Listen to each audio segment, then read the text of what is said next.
পদ ফিরে পাচ্ছেন জায়েদ খান। বাংলাদেশ চলচ্চিত্র শিল্পী সমিতির নির্বাচন অনুষ্ঠিত হয়েছে গেল 19 এপ্রিল। সমিতি 2024-2026 মেয়াদে এই নির্বাচনে জয় পেয়েছেন মিশা দ্বীপজল পরিষদ।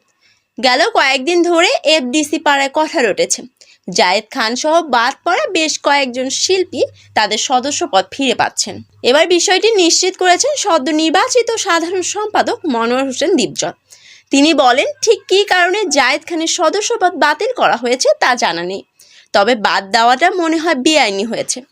বিষয়টি নিয়ে সবাই কথা বলবো, সেখানে সবার পরামর্শ ও সম্মতিতে সবার সদস্যপদ ফিরিয়ে দেওয়া হবে। এর আগে গেল 2রা মার্চ চলচ্চিত্র শিল্পী সমিতি থেকে চিত্রনায়ক জায়েদ খানের সদস্যপদ বাতিল করা হয়।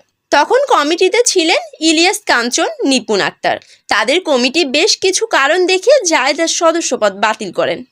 উল্লেখ্য, 2024-2026 মেয়াদের দ্বিবার্ষিক নির্বাচনে সভাপতি পদে মিশা সওদাগর ও সাধারণ সম্পাদক পদে নির্বাচিত হয়েছেন মনোয়ার হোসেন দ্বীপজল।